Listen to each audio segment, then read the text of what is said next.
पापमोचनी एकादशी 2025। सनातन धर्म में एकादशी का खास महत्व है। यह पर्व कृष्ण और शुक्ल पक्ष की दशमी तिथि के अगले दिन मनाया जाता है। पापमोचनी एकादशी होली के बाद और चैत्र नवरात्रि से पहले आती है, जो कि हिंदू धर्म में बहुत महत्वपूर्ण तिथि मानी गई है। यह हिंदू पंचांग की आखिरी एकादशी होती है। धार्मिक मान्यता है कि इस दिन भगवान विष्णु की पूजा करने से जीवन में किए गए पापों से मुक्ति मिल सकती है। हर साल चैत्र माह के कृष्ण पक्ष की एकादशी तिथि को पापमोचनी एकादशी के नाम से जाना जाता है।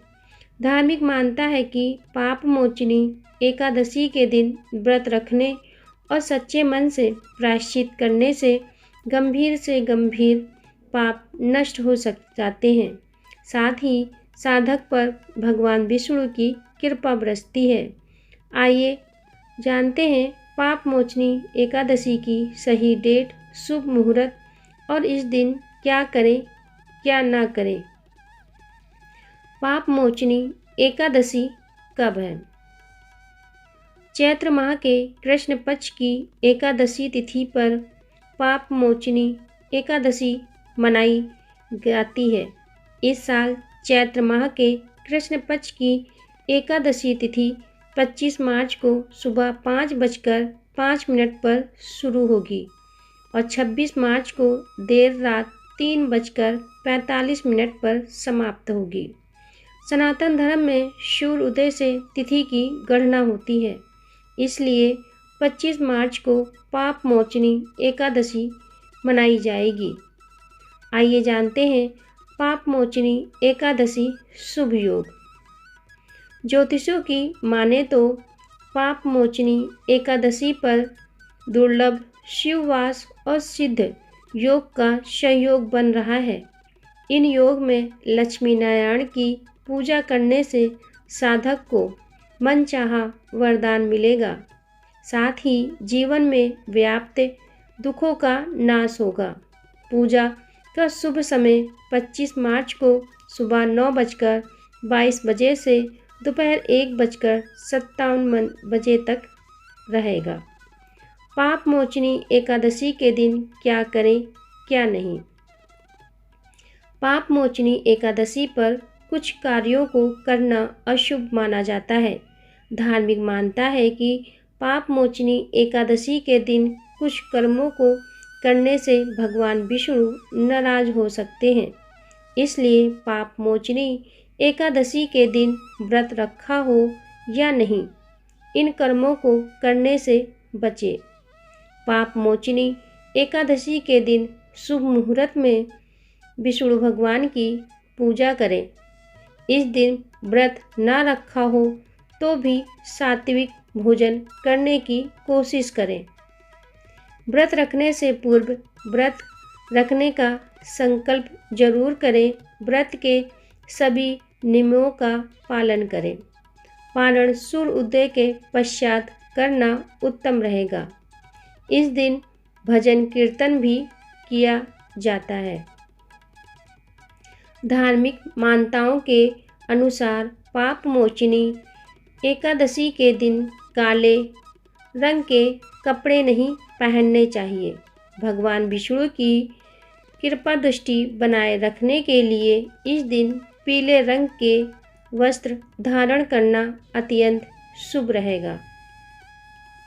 पापमोचनी एकादशी के दिन चावल का सेवन करने की मनाही है। मानता है कि पापमोचनी एकादशी के दिन चावल का सेवन करने से दोष लगता है।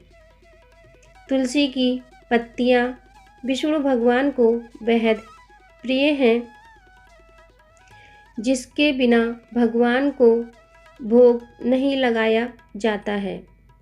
इसलिए पापमोचनी एकादशी के दिन तुलसी की पत्तियों को ना तो स्पर्श करना चाहिए और ना ही इन्हें तोड़ना चाहिए। मान्यताओं के अनुसार इस दिन तुलसी जी व्रत रखती हैं, इसलिए इन्हें स्पर्श करने से बचना चाहिए। पाप मोचनी एकादशी के दिन भोजन, वस्त्र और ज़रूरतमंदों की मदद करने से पुण्य की प्राप्ति होती है और श्री हरि प्रसन्न होते हैं। पाप मोचनी एकादशी के दिन मांस, मंत्रा का सेवन नहीं करना चाहिए। इस दिन तामसिक भोजन का सेवन करने से भगवान विष्णु नाराज हो सकते हैं। आइए जानते हैं पाप मोचनी एकादशी का महत्व।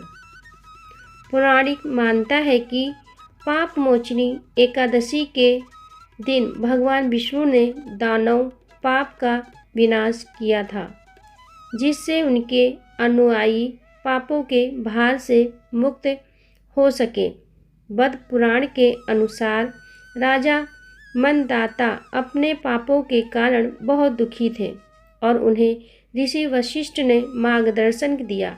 उन्होंने राजा मनदाता को पाप मोचनी एकादशी का व्रत रखने की सलाह दी। ऐसा कहा जाता है कि इस व्रत के प्रभाव से राजा के सभी पाप समाप्त हो गए और उनका राज पुनः स्थापित हो गया। भगवान श्री कृष्ण ने अर्जुन को इस एकादशी की महिमा के बारे में बताया और कहा था कि इस व्रत के पुण्य प्रताप से सभी पाप समाप्त हो जाते हैं।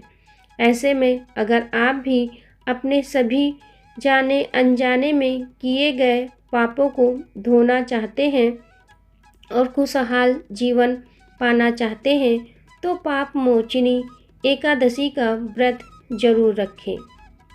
पाप मोचनी एकादशी पर किए जाने वाले प्रमुख उपाय। पाप मोचनी एकादशी पर उपवास करना अत्यधिक शुभ माना जाता है। यदि संभव हो तो संपूर्ण दिन उपवासी रहें और केवल फलाहार करें। उपवास करने से शरीर और मन की शुद्धि होती है, साथ ही पापों का नाश होता है। इस दिन विशेष रूप से भगवान विष्णु और भगवान श्री कृष्ण की पूजा करनी चाहिए। उनके मंत्रों का जाप और उनका ध्यान करने से पापों का नाश होता है और पुण्य की प्राप्ति होती है। इस दिन को शांति और ध्यान का दिन बनाएं। यदि व्रत रह रहे हैं तो मन को शांत रखें और भगवान के नाम का जाप करें। यह मानसिक शांति और सकारात्मक ऊर्जा का स्रोत है। तुलसी का पूजन इस दिन विशेष रूप से फलदायी होता है। तुलसी को पवित्र माना जाता है और इसके साथ पूजा करने से पापों से मुक्ति मिलती है। इस दिन हरे राम राम हरे हरे, हरे कृष्ण कृष्ण कृष्ण हरे हरे का जाप करें। यह मंत्र पापों को नष्ट करने और मानसिक शांति प्राप्त करने के लिए अत्यधिक प्रभावी है। तो दोस्तों, आज की जानकारी आपको कैसी लगी है कमेंट के माध्यम से ज़रूर बताइएगा। अगर वीडियो अच्छी लगी हो तो लाइक कीजिएगा, शेयर कीजिएगा। अगर न्यू है तो हमारे चैनल को सब्सक्राइब कीजिएगा। फिर मिलते हैं ऐसी ही अन्य वीडियो में। तब तक के लिए जय श्री कृष्ण, राधे राधे।